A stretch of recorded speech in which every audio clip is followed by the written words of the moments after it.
Here's a few wee things for any trainee stone cutters. First things first, you'll notice that this is a cavetto. Straight line here, so that would be a corona. Cavetto, straight edge, corona mould. So at college, when you do a cavetto, this one, what you would normally do is you would take a splay off here, but obviously we can't get in there. So if we applied a line there and took this splay off from here, we would have all this waste here. So what I'm going to do here, instead of doing a splay, we're going to cut checks in and leave this here sticking out. So what we're going to do first, I think, is I'm going to take this off.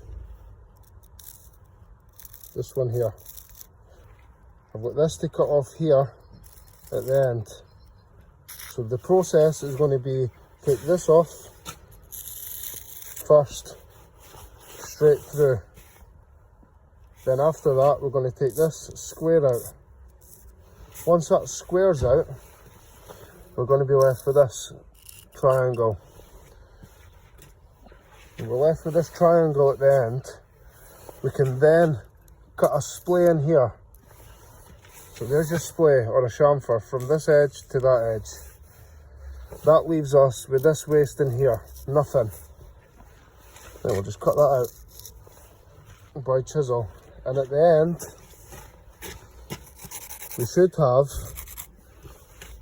this full lot all the way through. And if you're close enough with your cuts in here, you should never have to touch this again. This 10mm here. Don't touch that again, because we're going to need a line in here that goes all the way through. And so this mould will come in for the top here. This is one of the legs, and that'll run in down there. And that'll match in here. And that'll go all the way along there. And then we'll match in about here. That'll be the soffit underneath. Take it easy, take your fucking time, and do it properly.